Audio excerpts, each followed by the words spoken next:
This show is part of the RetroZap.com podcast network.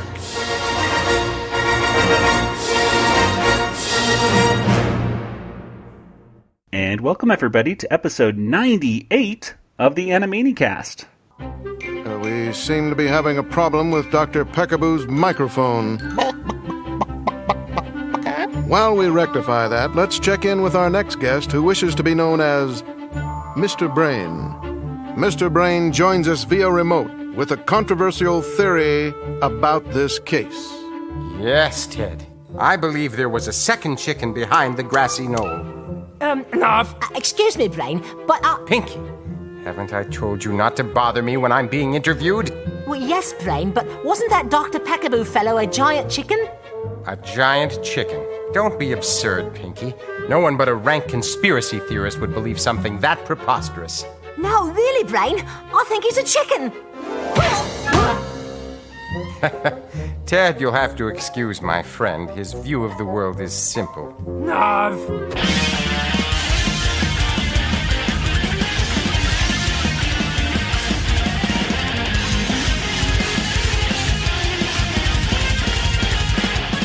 And welcome everybody to the Animanicast. We're the only podcast out there that's dedicated to the animated television series, Animaniacs. And here we explore the series episode by episode. We talk about all those cultural references and gags and stuff like that. And of course, in the end, we give every episode a water tower rating. I am Joey, and joining me once again is my brother Nathan. Why did the chicken cross the road? I guess. And across the country in Georgia, it's Kelly. Hello. Nathan, you couldn't think of anything else to say about this? I thought that was pretty Merry relevant. Christmas? Merry Christmas. Yeah, sure. Well, today we are talking about episode 98 of Animaniacs.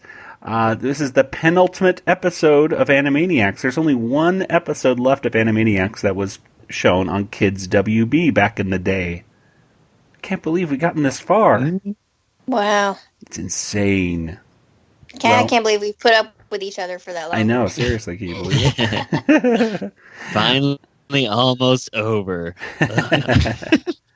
Well, today's segments include the Christmas tree, Punchline, which has 2 parts, another one called Prom Night, which is our last, of course, Chicken Boo and Katie Kaboom, and of course, our last Slappy Squirrel cartoon as well for Animaniacs. This is an episode of lasts today. But so we were to ask you about today's episode in just a few words. What would you tell them? Let's start with you, Kelly. Christmas was a couple weeks ago. Oh, that's true. And what about you, Nathan? The brain is definitely insane, and this episode proves it. So there you go. Oh my gosh, okay. Pinky is genius. There you go. Boom. I did definitely think about Nathan when that little part came up, so we'll be talking about that later. This episode definitely proves it. So there you go. Well, before we get into our discussion, I think we better talk about our contest that we are continuing to go on. And if you have no idea what the heck I'm talking about, and I can barely say it myself, it's the Goodfeathers Reunion Contest. We have a QMX figure that we need to give away. It has been signed by Maurice LaMarche, Chick Vennera, John Mariano, and Tom Ruegger. And you know these QMX figures, they just look amazing. They look fantastic. And this figure comes to you courtesy of QMX, and we need to give it away to one of our listeners. So, there's different ways for these contests. We were thinking, we could have people retweet something or like something, but then just get people that don't really listen to the show. So, what do they have to do, Nathan, to show us their love so that they can be in the running for this awesome figure? Okay, they have to listen to the show. Well, that's true. And then they hear from us on how to do it. And how do they do it? Is that right? Oh, okay. So all they have to do is leave a positive 5-star review with a little comment on iTunes, and then you get this cool prize. That's all you got to do. It's easy. Yeah. You'll be Oh, that's why we never get any bad reviews, because you're always telling them to leave 5-star reviews. Exactly. We were talking about before getting together, and we were like, oh, we have so many positive reviews. This is awesome. And then we're like, oh yeah, because every time we have something, it's always a contest. But hey, whatever. It works for everybody. It's a win-win situation for everybody, right? Yeah. Yeah. It's not bribery or anything. No, we don't believe in bribery. Just lots of contests. It's a contest. Yeah, it's different. Yeah, totally. No different. Only different in your mind. So anyway, yeah, so you can just leave that positive review. It has to be on iTunes. So if you're not familiar with iTunes, if you do not have an iPhone, and you don't have like Apple Podcasts or something like that to leave the review on, you can simply download iTunes onto your computer, search up Animanicast on iTunes, and leave us a positive 5-star review there. And yeah, you will be in the running. We'll pick a username at random, and then we'll announce the winner, I guess, right the first Sunday of February. That would be February 2nd. That's what it is. Calendar time for Buddy. Yes. Good old calendar time. Calendar time for Buddy? It's a Kill Bill Volume 2 reference. Okay. Went right over my head. You need to watch that movie. It's so good. It's been a while since I've seen it. Anyway. I watch it like every other week. Well, let's go and read one quick review that was left recently, and this is from J_Philly92, and JPhilly92 says, 5 stars, incredible podcast, loved every episode. It's nice to hear people talk about and appreciate Animaniacs the way it should be. Hilarious also. This last episode, the Goodfeathers reunion, was so freaking awesome. Love to hear those voices again. Really cool getting to hear the backstory. Keep up the awesome work. Can't wait to hear what the new year brings. So that was an awesome review. So thank you so much, JPhilly92, for that. And again, leave your own positive review and you'll be in the running for the Goodfeathers figure. Say your name. Hey everybody, this is John Mariano, the voice of who? Bobby Goodfeather from the Goodfeathers. And you're listening to the Animanicast. I could have done it better. Just a little bit. All right. Well, before we get into our discussion for today, Nathan, can you please tell us, when did today's episode first premiere? I'm so glad you asked, because this episode premiered on Saturday, April 25th of 1998, which, as we all know, was just 3 days after the 33rd Academy of Country Music Awards, with winners Garth Brooks, Trisha Yearwood, and George Strait. We remember that. It was also 3 days after the Disney's Animal Kingdom opened in Walt Disney World. So that was, I've been there. It was a week before some movies were released. We've got Patrick Swayze. He starred in an action movie called Black Dog. I never saw it. It was Spike Lee's movie with Denzel Washington, sports drama, He Got Game. There's also Liam Neeson and Uma Thurman starring the movie adaptation of Les Miserables. That is not a good one. It does not have eponine in it. I do not recommend. I have not seen that one either. It is a complete, it's the abridged version of the abridged version of the abridged version of the story. Oh. But I'm happy to. Do they sing the whole time?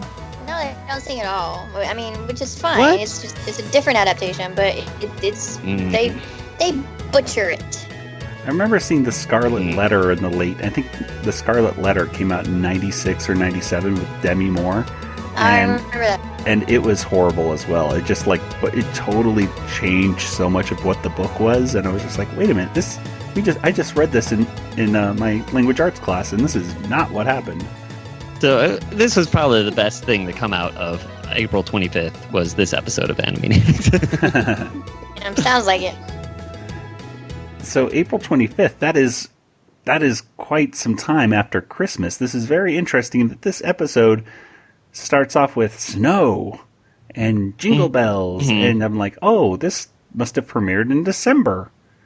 But for it to be in April was a kind of a surprise. It was, it's 2 months after the last episode, too, so it's kind of like, it's been a while. I don't know if there were, I don't know. This is weird release times for these episodes. I really remember, it goes back to the kids' WB years and just trying to figure out when are new episodes of Animaniacs coming out. It's like I would watch, and they even make fun of it, I think, on an episode of Freakazoid, where they're having a meeting with Steven Spielberg, and I think it's a caricature of Paul Rugg says, I think we're all thinking of just calling it quits on this episode and just running some more reruns of Animaniacs. And Steven Spielberg goes, I like it. Anyway, but I haven't seen that because I never watched Freakazoid. Well, maybe we will one of these days. I don't know. I want to watch that one. Yeah. Yeah. Spielberg does make that one's worth watching. Yeah, he does make a few appearances on Freakazoid. That one has Wacko in it too, right? I believe so. Yeah. Oh, was that the one with Wacko and the Brain in it too? I forget. Maybe not. But we would definitely have to watch that one too. So it's. I don't know why I never watched it because I saw the opening a lot, but it must be that something else was coming on at that time and I switched the channel. I'm not really sure. Oh, there's a long story to that. Freakazoid had We'll talk about all that stuff later or something. But yeah, Freakazoid was a whole other mess. But anyway, so yeah, today, speaking of being a whole other mess, this opening theme was kind of a mess itself, wasn't it? I mean, it had the theme song for the new Kids WB season where it's talking about income tax and say hi to Dr. Scratch and Sniff and Hello Nurse, but they're showing the background for like episode 50, which was like, the Christmas episodes with like Christmas plots and everything like that. This was just odd, wasn't it? That it was. Yeah, it confused me. I had to pause it and rewind it. I'm like, wait, did they just say income tax with Bill Clinton playing the sax? And yeah. And then meet Ralph and the nurse, and they're showing Pinky and the Brain. It's just. But for me, Nathan, I was just listening to our discussion. I think it was of Christmas plots a few years ago when we did that one, and we mentioned how at the end he said "Citizen Caney," and we were like, "Oh, why couldn't they make that Christmassy in some way? I mean, why couldn't they say Candy Caney?" And wouldn't you know it, today they did say Candy Caney. Candy Caney.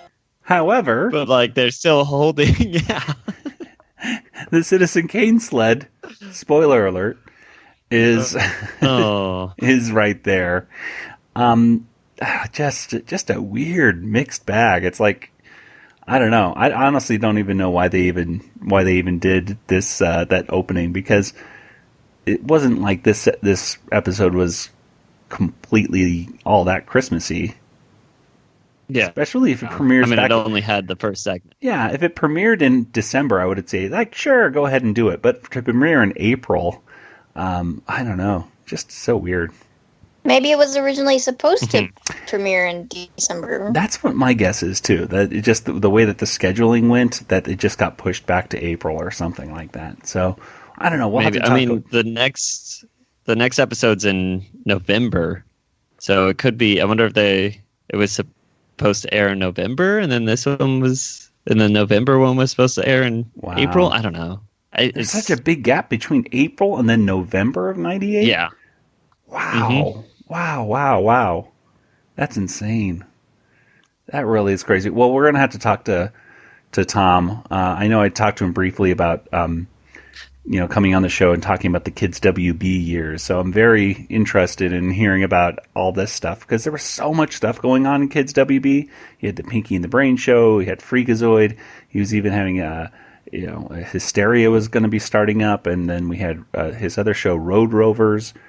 All this different stuff was going on, and it seems like Animaniacs kind of got just pushed off to the side, and I'm not exactly sure whose decision that was.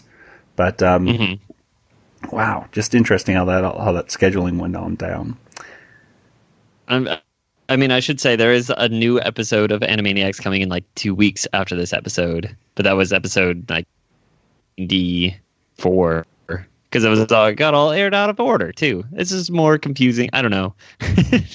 Wow. But okay. Yeah, the episode 94 aired in May, so about 2 weeks after this. Oh my gosh.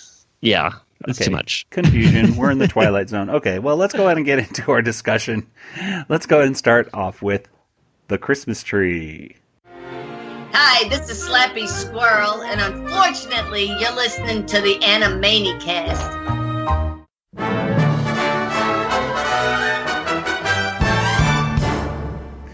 And the Christmas tree was written by Nick Dubois, Kevin Hops, Randy Rogel, and Tom Ruegger. It was directed by Mike Milo. And Kelly, why don't you tell us what happens here in the Christmas tree? It's a Slappy and Skippy cartoon. Their tree gets cut down and put up as the Christmas tree in Rockefeller Center. So it's this big, beautiful tree, and the construction guys are decorating it and bringing presents, which I thought was interesting because I would have thought like decorators, designers would be doing all that and setting it all up around the tree. But it was the guys that, driving forklifts and everything and decorating the tree. So I thought that was interesting. And they have singers, and everybody's ready to, open up the Christmas season with lighting the tree and skating and ice skating, and everything is so festive. The musicians are ready. The carolers are set. All systems are go. Okay, ready, camera 2, and 3, 2, 1, we're live. Good evening, New York. Almond Roca here with Katie Cupcake. And welcome to the annual lighting of the Christmas tree at Rockefeller Center. Oh, Tannenbaum, glorious to one and all. Hey, everybody ready? Then let the Christmas season begin.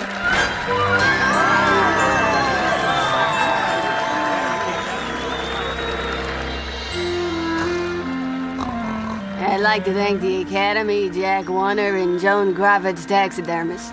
Slappy and Skippy don't even realize yet that their tree is in the middle of New York now, but they realize that there's noise and lights, and so Slappy gets up to investigate. Well, and first, she doesn't even realize that she's in New York. She just kind of walks bleary-eyed outside because she's just woken up. She's trying to find where she's buried a nut, or walnuts, I guess.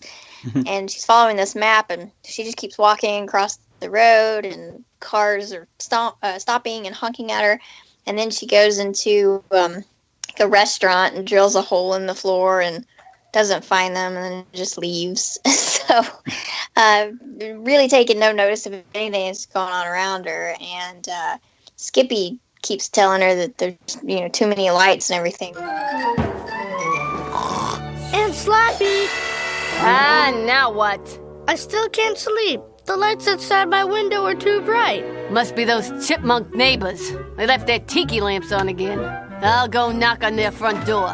Or on their heads, whichever comes first. So finally they realize that their tree is not where it was when they went to sleep. And so they want the tree back where it was. But the guy who owns Rockefeller Center doesn't want to move the tree, and so they go into his house while he's asleep and airlift it by helicopter, and then put it in the middle of it. Looked like kind of like Times Square. They have those big signs that flash bright lights, and so kind of like it's in the middle of Times Square. And hey, you! What are you doing in my house? Oh, not exactly a cheery riser, are we? Huh?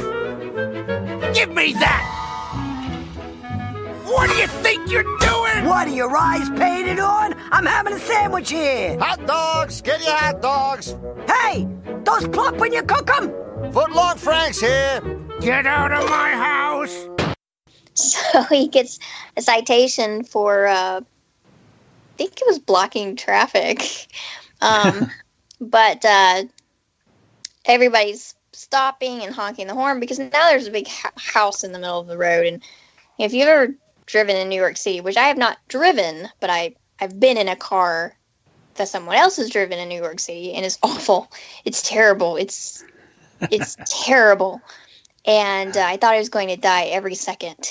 And so the drivers are not happy, and it's getting traffic congestion and everything else. But he finally realizes what Slappy was saying. You know, you don't just pick up someone's house in the middle of the night and put it where you want. So she moves the house out of the way, and then they put their tree back in the middle of the forest. And they put the Warner Brothers water tower with lights up in Rockefeller Center. Oh, Tannenbaum, Christmas tree, you rise so tall. Oh, Tannenbaum, glorious to one and all. Hey, quiet down there. We're trying to sleep. And shut out those lights!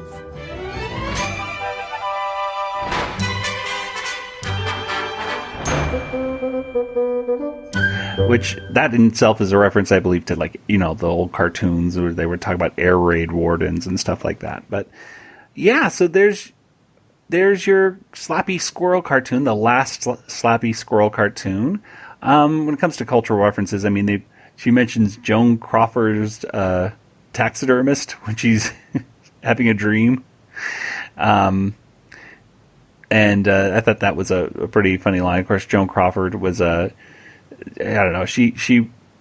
People made fun of her when she was getting older, but no wire hangers.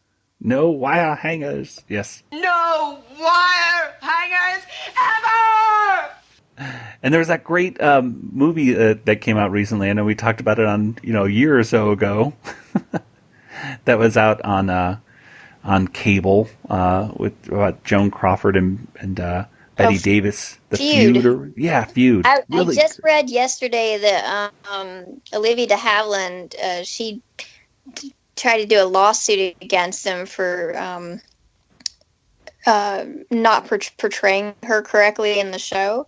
And I guess it got thrown out or whatever. And I mean, she's 102. And she's trying to fight this lawsuit because she doesn't feel like it's an accurate portrayal, but it doesn't look like it's going to go any further. But she's been at it for years. Wow. How would she even remember how, she's 102? It's amazing. I think she's pretty healthy. Wow. She was at the Academy Awards. I mean, it was probably 10, 15 years ago. But she came out to the Academy Awards for a special anniversary show, and they brought back all the currently living Academy Award recipients and brought them all out on stage. Wow. It was a really great moment, and she was maybe she can host the Oscars. No. Yeah, she lives in France. I don't think she travels here very much, but she'd probably be pretty good. I still think the Muppets should do it. There's a movement to try to get the Muppets to host. Yes, absolutely. I support that. I support that idea completely. I remember a few years ago when that was on Twitter, and I followed and supported that. And now, hey, let's do it this year instead. Why not? Well, I guess the other cultural references that we had going on, of course, was they had some Hanna-Barbera references and stuff like that. But the coolest little thing. And that lawyer that goes to talk to Slappy is apparently the character was called Jacoby Myers for the nationwide law firm Jacoby and Myers. You have those in Georgia, those law firms? No, we have like Montlick and Associates and I can't remember the other one right now, but yeah, we have several that have tons of commercials, and you hear the names all the time. But no, not that one. Yeah, that lawyer guy kind of looked a little bit like Rudy Giuliani to me. Hey, John Henry, what's with all the pounding? You're being evicted. You can't evict me. I've lived in this forest for years. Yeah, forest. Lady, this is New York City. New York City? Well, that explains the smell, but it still doesn't explain how I got here. It's simple, Miss Squirrel. Your tree was chosen out of thousands to stand here in Rockefeller Center at Christmas time and bring joy to all who see it. All right, they've seen it. Now put it back. But anyway, the biggest, the coolest connection to other stuff was I had no idea until I was looking at the notes that the voice of the CEO is voiced by Buddy Hackett. How cool is that? Oh, I thought he sounded familiar. Hey, how would you like it if somebody moved your house without asking you? Oh, well, since you put it that way, I'll be happy to help you. Out of my office! See, I don't recognize his voice unless he's talking like, Scuttle or what's his face in The Music Man. Marcellus Washburn. I should know this. I played Marcellus Washburn when I was in the musical in high school. I had to dance the shapoopy. Yes. I danced the shapoopy in front of a couple thousand people. Thank you very much. Yeah. Well, what were some of your favorite moments, guys, in this first cartoon? Nathan, let's start with you. Oh, I liked when the animal control comes and then they immediately give up because you can't take on Slappy the Squirrel. And I like Slappy's line saying sometimes you need I forget what she says. That line. Convincing. Yeah. Play the clip and then make it sound better. You see, Skippy, sometimes all you need to solve a problem is a little diplomacy. But you whacked him with your broom. I said sometimes. I didn't say this time. I like that part where they're singing Jingle Bells, and she yells "Hey" at them each time. She swings the broom at them. Okay.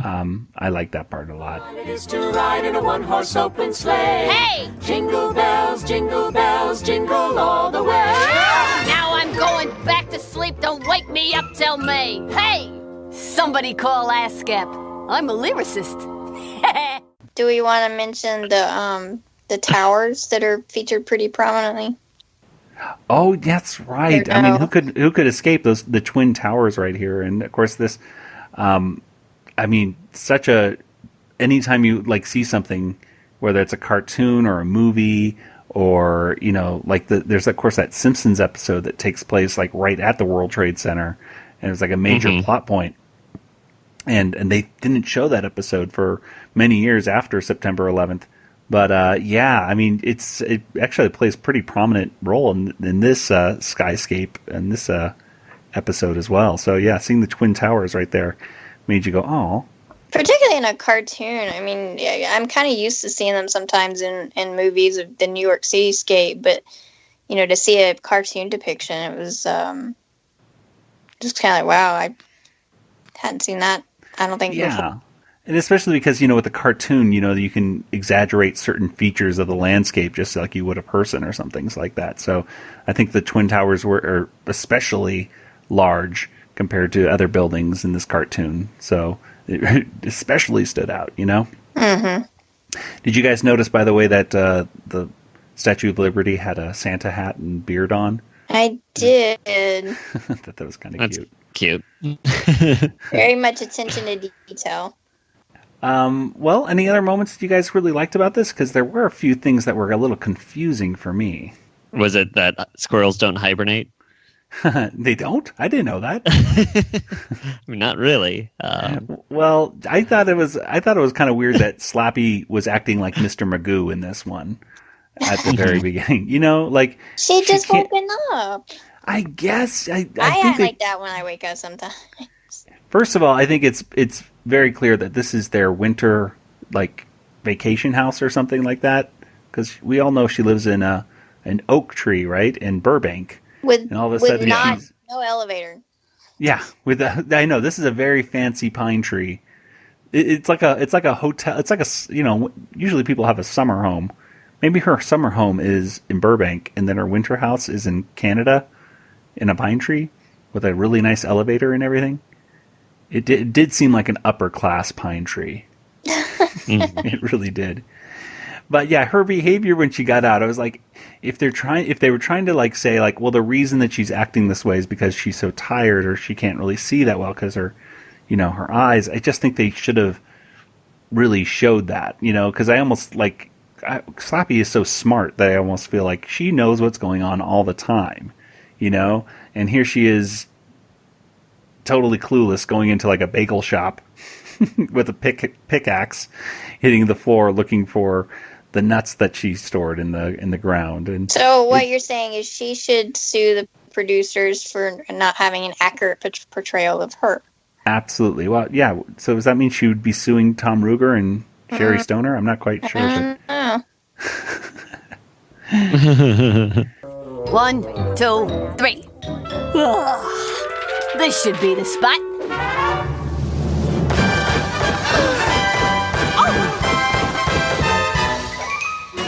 Hey, somebody stole my nuts. Well, yeah, so that was a little bit confusing, but, I mean, it was kind of cute episode, a little confusing, but, whatever. I did like the Katie Couric and Al Roker parodies. I myself have never watched a lighting of the Christmas tree at Rockefeller Center, but, I know that, it's a big tradition for people. Anyway, any other moments you guys thought were kind of cool in this? Kelly, Nathan?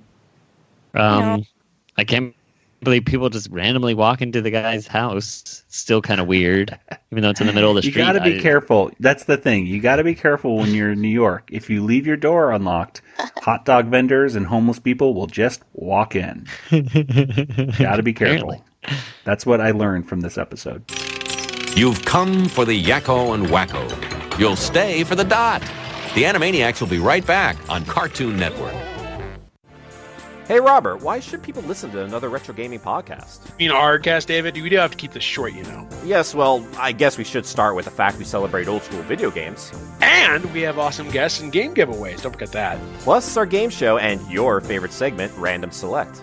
Don't remind me. Are we done yet? Listen to our cast, another retro gaming podcast, part of RetroZap.com. Finally, back to my beer. Kraft Macaroni and Cheese presents Animaniacs! It's Cheesy Gecko Wacko-Oni! Pinky and Brainoni! Nice view from down below. Did someone say baloney? It's Red Cheesy Macaroni! It's new Kraft Animaniacs Macaroni and Cheese! It's as cheesy as we are. Beautiful! It's us in Noodle-oni! It's a cheesy pandemonium! I'll be even more well-known! 'Cause it's Kraft Animaniacs Macaroni! All right, well, let's go ahead and get over to our next segment, and it is called Punchline, Part 1. A chicken, a road, a crossing, and tonight a question. Why? This is Punchline. Now your host, Ted Fubble. Punchline Part 1, well, it doesn't really have any writing credits, does it? We know it's animated by Startoons, but other than that, we don't really know who wrote it. So, Nathan, why don't you just go ahead and tell us what happens here in Punchline, and, well, you might as well tell us what happens in Punchline Part 2.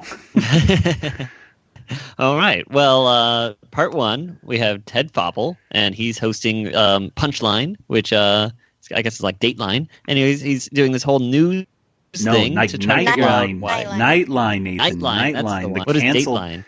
It's Nightline. I don't even. Yeah, Dateline is at NBC. Nightline used to be on ABC. I don't think it's on anymore. It used to be on after. Used to have it against the Tonight Show, and then Jimmy Kimmel took over the Nightline spot, and I don't even know if they show Nightline anymore. If they do, they show it very late. At night. But, yeah. Anyway. So, Nightline parody. Yeah. But Ted Popple, he's trying to figure out why does chicken cross the road. And so he has someone on his next to him called Dr. Henry Pickaboo, and it turns out it's Chicken Boo, so that's fun. And he just says bok, like a chicken.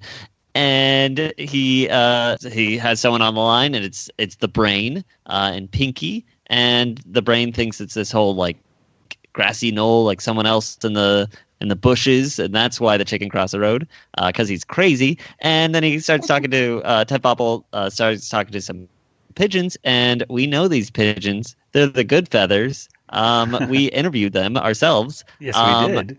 our interview went a lot longer than Ted Popple's because they immediately just start fighting each other because Squick calls Pesto a chicken, basically, and that gives a whole thing. And then we cut back. Chicken Boo is ready to say something, but then Runt, who is on this whole case this whole time to try to figure out where the chicken went, finds Chicken Boo and says, "Here's the chicken," bites him, and then we find out that the Chicken Boo crossed the road to get into that TV studio. So there you go. That's why. In an embarrassing turn of events for this reporter, it appears the chicken crossed the road to get to this very television studio. But Ted, what about the trajectory of the tracks? The secret agreement with the agricultural industrial complex? I'm afraid that's all we have time for. This is Ted Fopple saying goodnight for Punchline. And then we have a part 2 episode, and that one is trying to figure out which came first, the chicken or the egg, and then an egg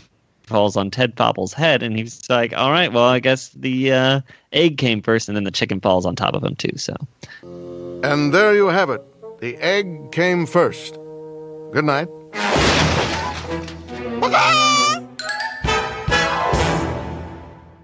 There you go. That definitely answered the question, which made a whole other list of questions for me. Like, so wait a minute, is Chicken Boo a chicken or a rooster? Because they call him a hen, but he can lay eggs, and but it's just a whole. He looks like a rooster because he has that. Yeah, but they call him a chicken, and he's laying eggs. It's the whole issue of identity is very much embedded in Chicken Boo episodes. So who knows what's going on? Like if he believes himself to be a human, like isn't that enough? Like he identifies himself as a human. These societal constructs that we put on chickens is really sad, isn't it? Exactly. Very limiting. Yes, extremely limiting. Well, when it comes to references for this, I could only really find one, and it was obviously Ted Koppel and Nightline, but they showed Runt, and he did a Rain Man reference, not just with his voice, but with talking about one chicken, there's definitely one chicken. Yeah, definitely one chicken. Yeah, that's definitely one. And of course, in the movie, Dustin Hoffman's character does do a lot of, he can count how many toothpicks hit the floor, and he definitely, 82, 82, 82. 82 what, right? How much is this? Toothpicks. So I thought that was kind of cute, but other than that, it's a pretty straightforward episode. I think it had some pretty good animation in this segment. What did you guys think about this one? Kelly, let's start with you.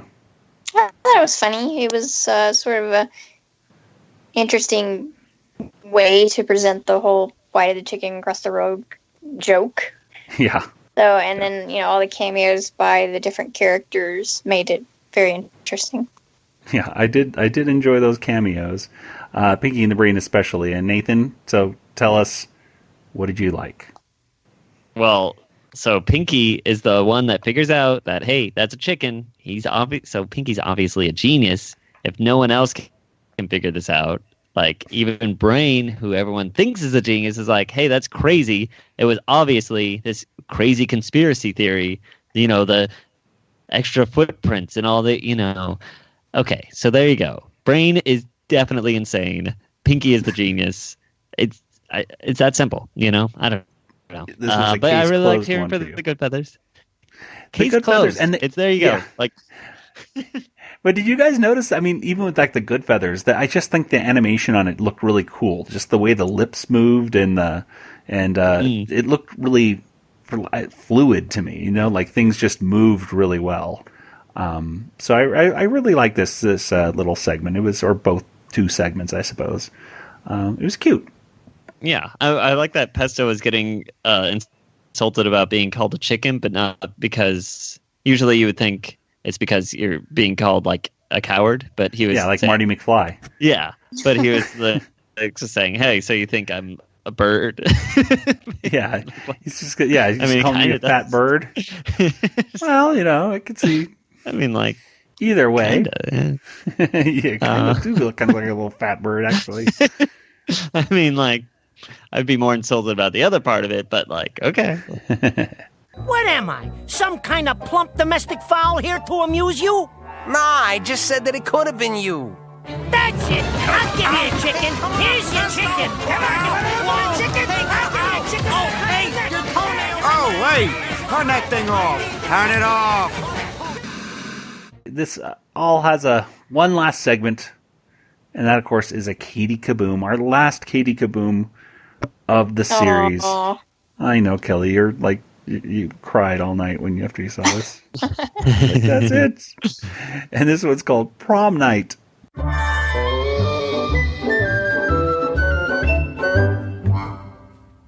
And Prom Night, once again, was written by Nicholas Hollander. It was directed by Charles Vizier. And Katie, okay, spoiler alert, Katie turns into a monster in this one. Okay, I'm just going to put that out of the way right now. She gets mad at her parents. But this time, Katie is upset because she is going to the prom. Katie is a sophomore, though, in high school. And she wants to stay up all night, go and get like a tux. She doesn't want a tux, but she wants she wants this dress and a limo and all these extravagant things, and she wants to stay up until like 4 a.m. or something crazy. And her parents say no, there has to be a curfew, and that of course makes her very upset. Well, now, Katie, your mother's right. You can't go gallivanting all over town all hours of the night. We'll need a curfew. Curfew? Say, 12 o'clock? 12 o'clock? I'm not a little girl, you know. Midnight. Uh-oh. Here we go again. She turns into this big monster. The parents hit the deck. Her little brother, I gotta admit, this little brother is brave. He really stuck around a little longer than his parents did. He just kind of stuck at the table with his food and watched this transformation a little bit longer before he grabbed his food and then went under the table. But his name's Tinker, too, which I never realized the brother had a name, but the brother's name is Tinker. Anyway, this cartoon is very different, however, than other Katie Kabooms, because this time the father stands up to Katie as the monster. 12 o'clock! 2:30! 12 o'clock! Please! So they eventually, say, I think 1:30 is the time that she can come home, which I don't know for me, but my parents would never let me out till 1:30 in the morning as a sophomore in high school. That is pretty lenient for her dad to say that. I wasn't allowed to date, A. And B, my bedtime was 9 o'clock. Oh. Nope. Nope, did not work out that way. So, yeah, so Katie doesn't realize how good she has it, I think. But anyway, that was the first time it might be the first and the last time. Well, I know it's the last time, but it might have been the first time that this Katie Kaboom cartoon actually did make me laugh. It was the part where, as a monster, she says, please, and that made me chuckle because I just liked the way it sounded. And I thought it was kind of cool that the dad was just like, no, Katie, no, telling her that's not going to happen. But, yeah, that was the Katie Kaboom episode. What did you guys think about this one? Was it the same old, or was it a little better or a little worse, or what did you think? Nathan, let's start with you. I like Prom. And I was prom king when I went to prom, and there you go. That's right, you were the prom king.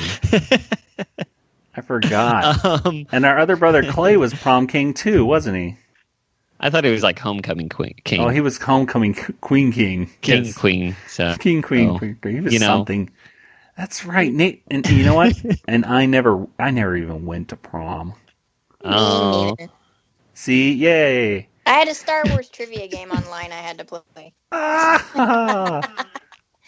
Priorities. Got to get the Star Wars trivia in on AOL, right? That had to be the place.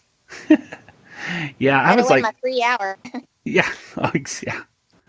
Well, to me, it's just like, I don't know. I was so much like, and I don't know. For some reason, when I was in high school, I was like, man, just prom's all part of the establishment or something. I don't know. I gave myself an excuse not to go. I think I just didn't want to That's go too because I bad. didn't want to spend all that money or something. Maybe that was the only reason. Probably it was the curfew that you weren't able to stay out until 1:30. Yep, that's what happened. I So- turned into a monster. Yeah. Because I'm a teenage girl. Kelly, what did you think? I was even more annoyed with her than I normally am because really? she's a sophomore wanting to stay out at a hotel on prom night, and like I said, I couldn't even stay up past 9 o'clock. There were so many TV shows I missed out on when I was a kid. I know. So you got to think, like, how old is she? Like 15? And she wants to stay up till 1:30 in the morning? And if she was my kid, she wouldn't be staying out overnight at a hotel with some people either. So, yeah, I thought she should be pretty fortunate that she got a 1:30 curfew, because that, in my household, that wouldn't have ever happened. I didn't get to do that until I moved out. She did not realize how good she had it. No. Her parents are pretty laid back, really. Well, one way or another, Katie Kaboom walked up those stairs, and I don't think it was ever seen again. Well, actually, I think she's seen a little bit in Wacko's Wish, so you'll see her in that a little bit. But other than that, yeah, Katie Kaboom's gone. So, and I don't think she's coming back for the reboot, folks. I don't think they'll bring her character back. I hope they bring back Chicken Boo for a segment or something, Like that would seem fun, but I don't know. That's it's the last time we see Katie Kaboom's character doing her thing. And like her, love her or hate her, she's gone. Well, that's our episode for today, so you know what that means. It's time for our Water Tower rating.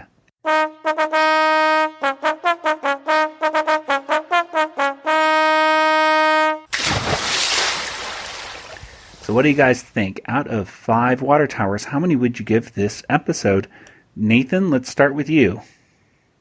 I'm going to go with 3 water towers because it got a little bit of Pinky in the Brain. But overall, the Christmas tree I thought was a little too long. I don't know. I thought it could have all been done in one segment without the random commercial break need. I don't know. I'm just greedy. And Katie Kaboom, whatever. But yeah, so 3. I'll say 3.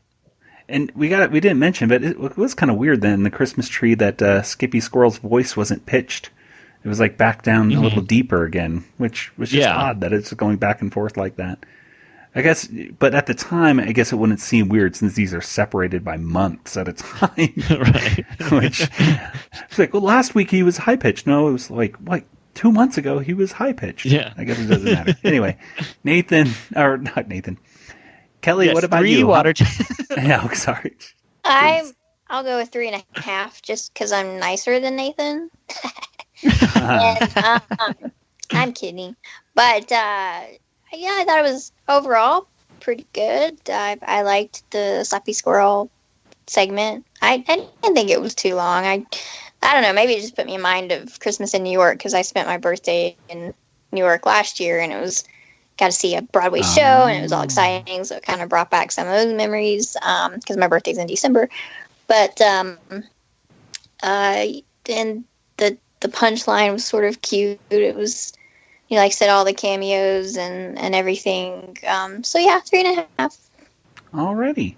Well, I will go ahead and give it 3 as well. I thought it was pretty decent, but I don't know. I'm going with Nathan with it. I'm not going to go ahead and give it 3.5. I'm giving it 3 because it was okay, but it wasn't great. well, let's go ahead and get to our poll results. And oh, great. Well, I didn't want to bring him back, but ladies and gentlemen, back by popular demand? One demand. One demand? Here's our announcer with our poll results. Woohoo! Well, looks like another day of macaroni and cheese here, alone in my apartment.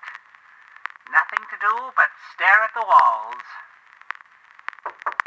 What's this? A telegram for me?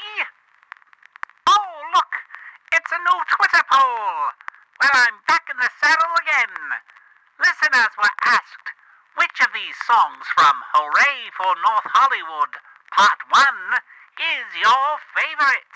Hashtag Animaniacs, hashtag Animanicast poll. Here are your results. In fourth place with 7%, it was You Gotta Do the Schmooze.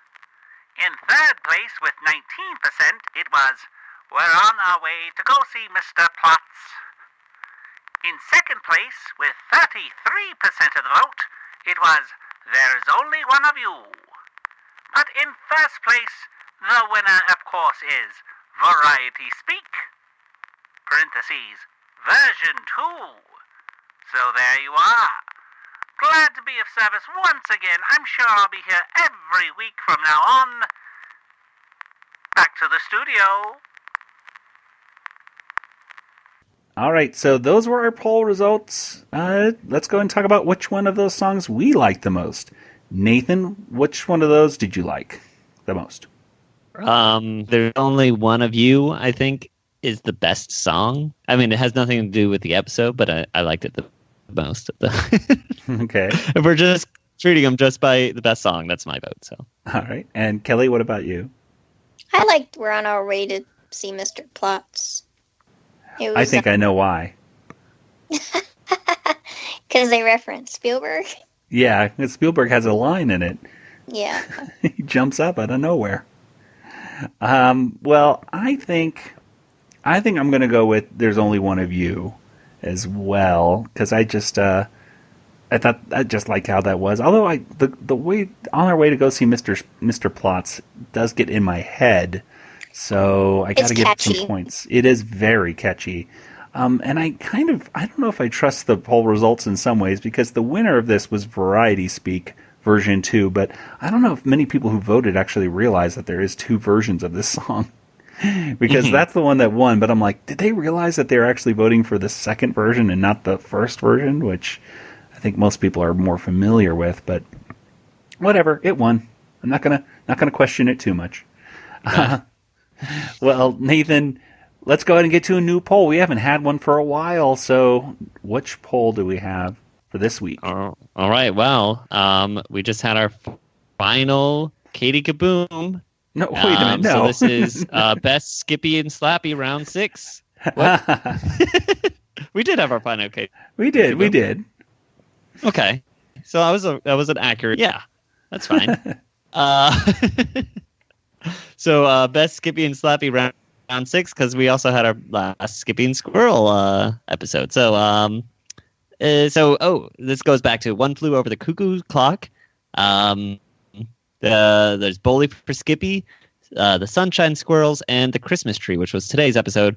So One Flew Over the Cuckoo Clock was when we find out that Skippy or Slappy is crazy and she's in a mental institute, and at the end of that she's just in there and they just imagine her getting out. Bowley for Skippy, that's the one where Skippy has a bully and Slappy helps him beat him up by tricking him. There's also a whole thing of violence on cartoons is not allowed. And then there's the Sunshine Squirrels, which we got last week's episode or 2 months ago episode, where Slappy goes on TV with her old squirrel buddy. I forget her name, but they Susie go back. Squirrel. Yeah, Susie Squirrel. So it was also a fun one. And then today's, I'm not going to go over that one. You know what that was. And I think we should point out that Nathan's whole thing of it's a dream at the end of One Flew Over the Cuckoo Clock is simply his interpretation, ladies and gentlemen, and not explicitly put out, but his weird interpretation. If you want to hear more about that weird thing, go listen to that episode review. Episode 83, the whole third act is a dream. That's it. So,